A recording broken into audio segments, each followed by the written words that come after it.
தலைமை கழக நிர்வாகிகளே, அமைச்சர் பெருமக்களே, மாவட்ட கழக செயலாளர்களே, நாடாளுமன்ற சட்டமன்ற உறுப்பினர்களே, செயற்குழு பொதுக்குழு உறுப்பினர்களே, கழகத்தில் பல்வேறு நிலைகளில் பணியாற்றி வரும் நிர்வாகிகளே, அனைத்திந்திய அண்ணா திராவிட முன்னேற்றக் கழக உடன்பிறப்புகளே, உங்கள் அனைவருக்கும் எனது பணிவான வணக்கம்.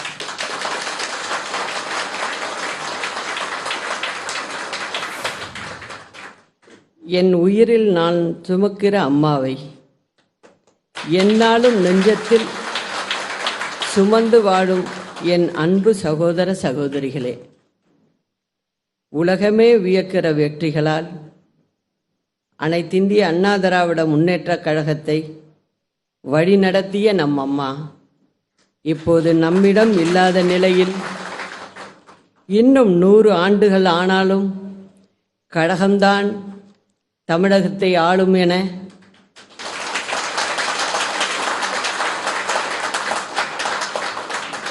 நம் அம்மா முன்வைத்து சென்றிருக்கிற நம்பிக்கையை காப்பதற்காக இங்கே நாம் கூடியிருக்கிறோம். நமக்கெல்லாம் அடையாளமாக, நமக்கெல்லாம் பெருமைகள் பல தேடித்தந்து இந்த இயக்கத்தின் இதயமாக, நம் ஒவ்வொருவரின் இதயத்தின் இயக்கமாக, எனக்கு எல்லாமுமாய்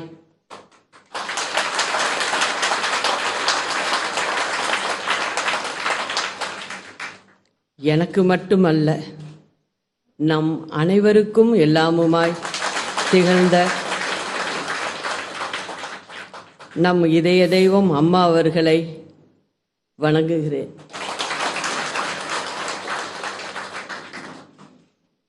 புரட்சித் தலைவருக்கு பிறகு தாயிருந்து நம்மை வழிநடத்திய தன்னிகரில்லா இந்த மாபெரும் இயக்கத்திற்கு என்னை கழக பொதுச் செயலாளராக ஒருமனதாக தேர்வு செய்து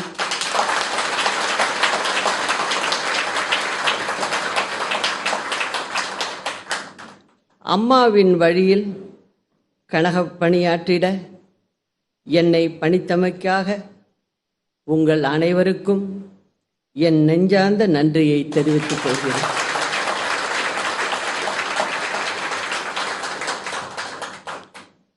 ஆயிரம் கூட்டங்களுக்கு நான் அம்மாவோடு சென்றிருக்கிறேன்.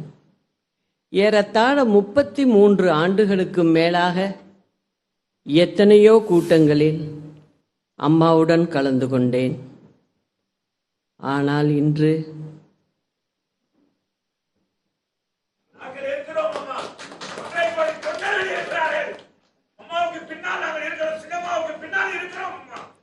மேடைக்கு வந்து உங்களிடையே பேசுகிற ஒரு சூழல்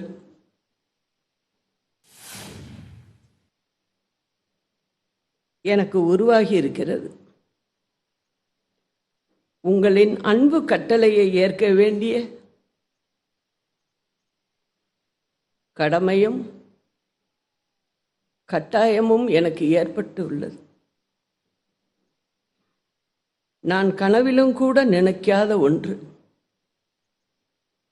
கற்பனை செய்து கூட பார்க்க முடியாத ஒன்று நடந்துவிட்டது.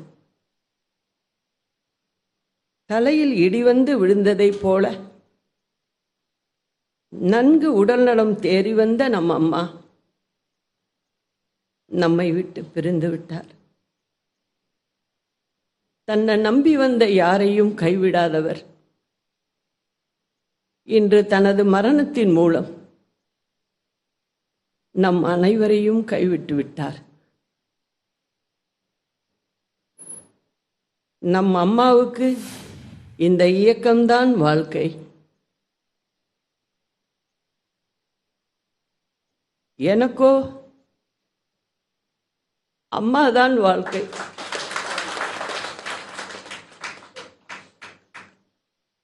ஆனால்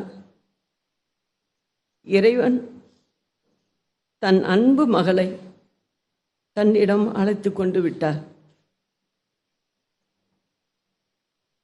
75 நாட்கள் எவ்வளவோ போராட்டங்கள், நம் அம்மாவை மீட்டுவிட வேண்டும் என்கிற மருத்துவர்கள் போராட்டத்தோடு கோடான கோடி தொண்டர்களாகிய நமது ஆன்மீக வழிபாடுகளும் ஒன்று சேர அவை நம் அம்மாவை காப்பாற்றிவிடும் என்று நான் உறுதியாக நம்பினேன்.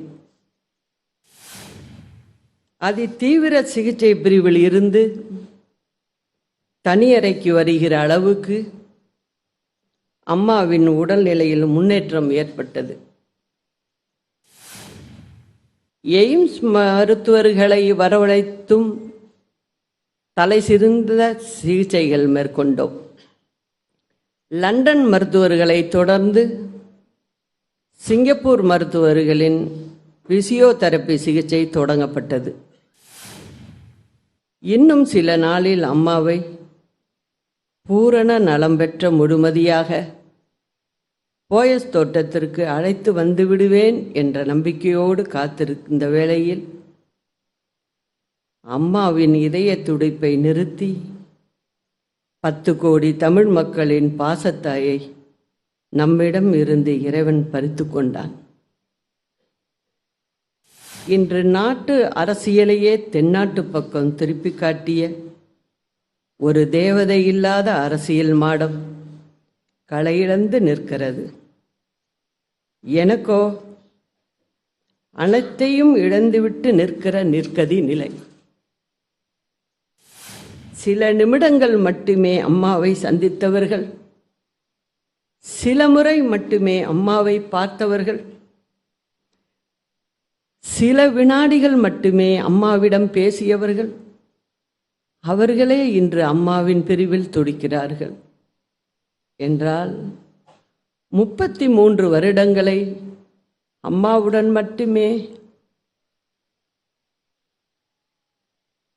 என் வாழ்நாட்களை கரைத்துவிட்ட எனக்கு எப்படி இருக்கும் என்பதை வார்த்தைகளால் விவரிக்க முடியாது. அம்மாவின் அரசியல் ஆரம்ப காலம் முதல் இதய தெய்வம் அம்மா அவர்களோடு தொடர்ந்து பயணித்தேன். அப்போது யாரும் நினைத்து கூட பார்த்திருக்க மாட்டார்கள் அம்மா என்கிற அந்த வார்த்தை இந்த அளவுக்கு மக்கள் இதயத்தை ஊடுருவும் என்று. ஆனால் இத்தனை ஆண்டுகள் அவரோடு இருந்த என் ஆசையெல்லாம் அவர் நன்றாக இருக்க வேண்டும் என்பது மட்டும்தான். அக்கா கோட்டைக்கு கிளம்பிட்டீங்களா? அக்கா மதிய சாப்பாட்டிற்கு என்ன வேண்டும் என அனுதினமும் அம்மாவை பற்றிய சிந்திப்புகளிலேயே என் வாழ்நாட்களை செலவழித்தவள் நான். எனக்கு இப்போது 62 வயது ஆகிறது. கடந்த 33 ஆண்டுகளாக என்னுடைய 29வது வயது முதல் நம் இதய தெய்வம் அம்மாவோடு தான் இருந்துள்ளேன். அவரை விட்டு நான் பிரிந்திருந்த நாட்கள் மிக மிக குறைவு. அதை நாட்கள் என்று சொல்வதை விட அவருடைய கம்பீர குரலை நான் கேட்காத நேரம் குறைவு என்றுதான் சொல்ல வேண்டும். அம்மாவும் கழகமுமே உலகம் என்று வாழ்ந்த என்னை உங்களின் அன்பு கட்டளை எஞ்சியிருக்கும் காலத்தை அம்மா கட்டி காத்த கழகத்திற்காகவும் கோடான கோடி கழக கண்மணிகளுக்காகவும் நான் வாழ வேண்டும் என்கிற உறுதியை எனக்குள் எடுக்க வைத்திருக்கிறது. அம்மாவுக்கென்று ஆசைகள் இருந்தது. அவர் வாழ்ந்த வாழ்க்கைக்கு ஒரு அர்த்தம் இருந்தது. அது இந்த இயக்கம் வாழ வேண்டும், தமிழ் மக்களை இந்த இயக்கம் வாழ வைக்க வேண்டும் என்பதுதான். இத்தனை ஆண்டு காலமாக அது நிறைவேறியது.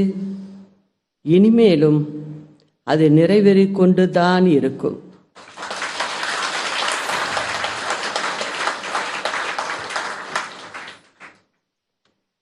தனக்கு பின்னால் இன்னும் எத்தனை நூற்றாண்டுகளானாலும் அனைத்திந்திய அண்ணா திராவிட முன்னேற்றக் கழகம் மக்களுக்காகவே இயங்கும் என்று சட்டமன்றத்திலே நம் அரசியல் எதிரிகளுக்கு முன்னால் நம் அம்மா சிங்கம் போல கர்ஜித்தார். அது அவர்களுக்கு மட்டும் பதிலல்ல, அம்மா இந்த உலகுக்கே சொன்ன செய்தி அது.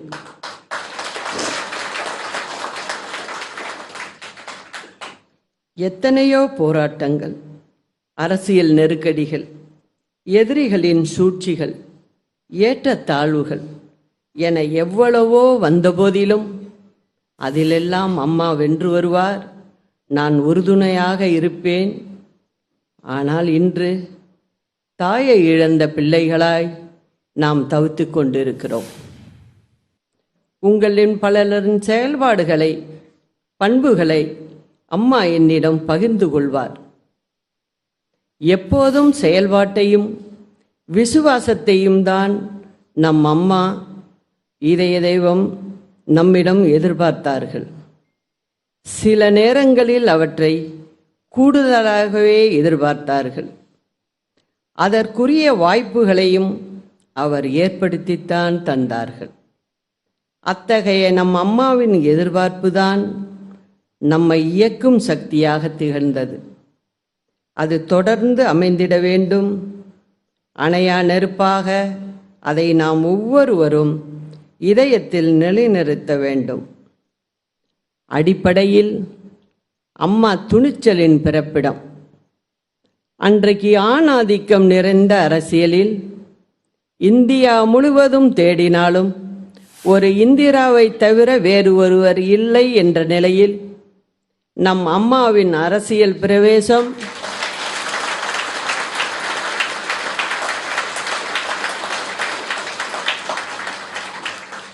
பெண் இனத்திற்கே ஒரு வழிகாட்டுதலையும் வலிமையையும் நம்பிக்கையையும் கொடுத்தது.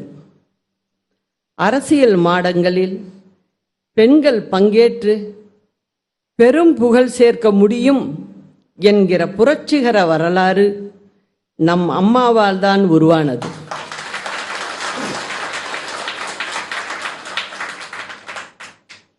இந்த இயக்கத்தின் மிக பெரும் ஊக்க சக்தியே தாய்மார்கள்தான் என்பதை கண்டு உலகமே வியக்கிறது.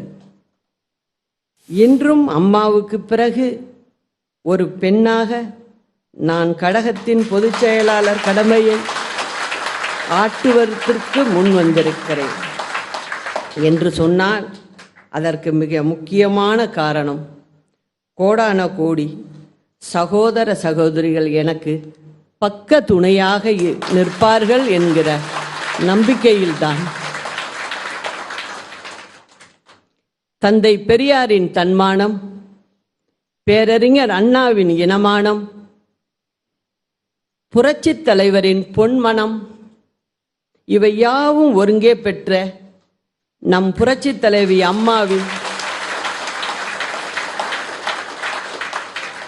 போர் குணத்திற்கு ஈடு இணையாகிட ஒருவராலும் முடியாது. இன்னும் 1000 ஆண்டுகள் கடந்தாலும் அவரது இடத்தை யாராலும் நிரப்ப முடியாது, நிரப்பவே முடியாது. ஆனாலும் நம் அம்மா நமக்கு கற்றுத்தந்திருக்கிற அரசியல் பாடங்களை, அவரது பாதத்தடங்களை வேதமென பின்பற்றுவோம். அம்மா அவர்கள் நிர்மாணித்த இந்த இயக்கம் மக்களின் இயக்கம். இந்த அரசு மக்களின் அரசு.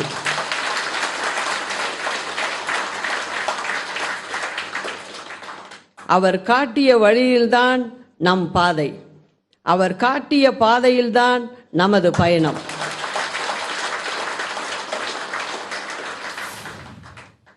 பேரறிஞர் அண்ணா, இதய தெய்வம் புரட்சித் தலைவர், இதய தெய்வம் புரட்சித் தலைவி, இவர்கள்தான் இந்த மாபெரும் இயக்கத்திற்கு அடையாளம். இவர்களை தவிர வேறு யாரும் இங்கே முன்னிலைப்படுத்த மாட்டார்கள் என்பது உறுதி. நம் புரட்சி தலைவரும் சரி, நம் புரட்சி தலைவி அம்மாவும் சரி, சாதி சமய வேறுபாடுகளுக்கு அப்பாற்பட்ட மாபெரும் தலைவர்கள். அவர்களின் அந்த மகத்தான வழியில்தான் இந்த இயக்கம் இன்று வரை பயணித்திருக்கிறது. இனியும் அதே வழியில்தான் வீறு நடை போடும். நம் அம்மா எந்த வேகத்தில் இந்த இயக்கத்தை வழிநடத்தினார்களோ அதே வேகத்தோடு, எந்த இராணுவ கட்டுப்பாட்டோடு அனைத்திந்திய அண்ணா திராவிட முன்னேற்றக் கழகத்தை நம் அம்மா வைத்திருந்தார்களோ அதில் கடுகளவும் குறையாத அதே கட்டுப்பாட்டோடு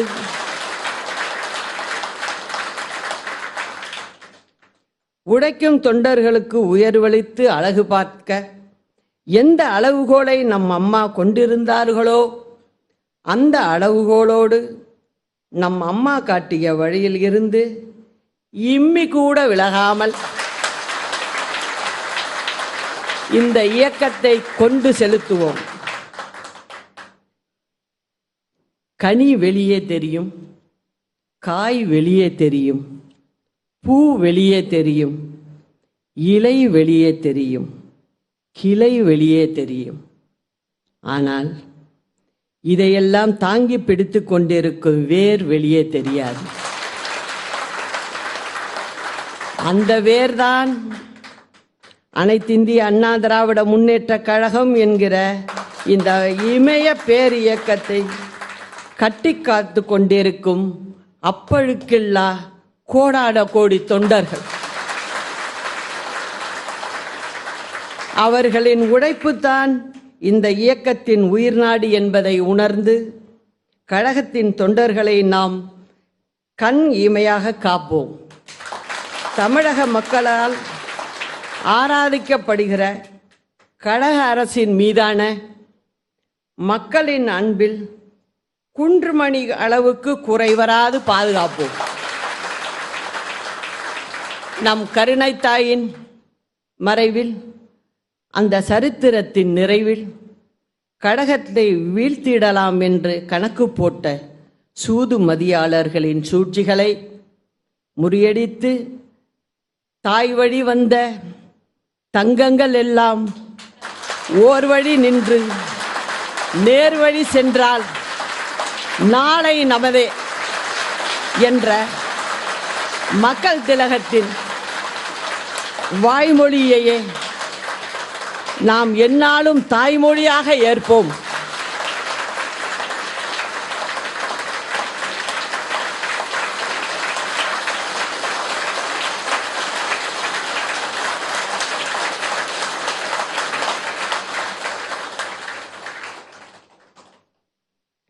அனைத்திந்திய அண்ணா திராவிட முன்னேற்றக் கழக நிறுவன தலைவர் புரட்சித் தலைவர் டாக்டர் எம்ஜிஆர் அவர்களின் பிறந்தநாள் நூற்றாண்டு விழா ஜனவரி மாதம் 17ஆம் தேதி அன்று தொடங்குகிறது. இவ்விழாவினை நாடு போற்றும் வகையில் கொண்டாட வேண்டும் என்பது புரட்சித் தலைவி அம்மா அவர்களின் கனவாக இருந்தது. அம்மா அவர்களின் கனவை நிறைவேற்றும் வண்ணம் புரட்சித் தலைவரின் பிறந்தநாள் நூற்றாண்டு விழா கழகத்தின் சார்பில் ஆண்டு முழுவதும் சிறப்பாக கொண்டாடப்படும்.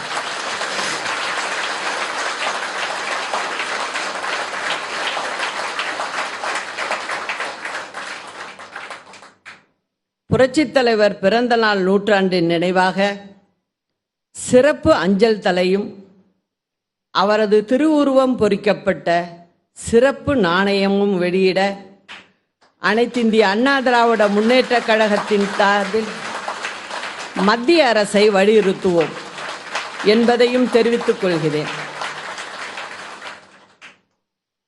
ஒன்றை மட்டும் இந்த நேரத்தில் நிறைவாகவும் உறுதியாகவும் சொல்ல விரும்புகிறேன்.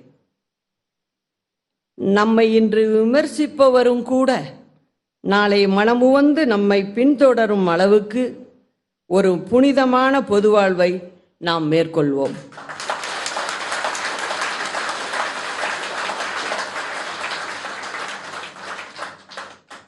இன்னும் எவ்வளவு காலம் நான் வாழ்கிறேனோ அதன் முழுமையையும் கழகத்தின் நலத்திற்கும் தமிழகத்தின் வளர்ச்சிக்கும் உரித்தாக்கிக் கொண்டு உழைப்பேன்.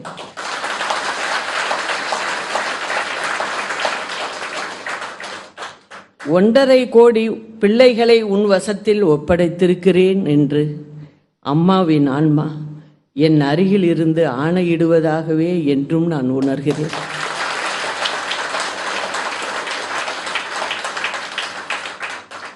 புரட்சித் தலைவி அம்மா அவர்களின் லட்சிய கனவுகளை உயிராக காப்பதற்கு நாம் அனைவரும் இந்நாளில் உறுதியேற்போம்.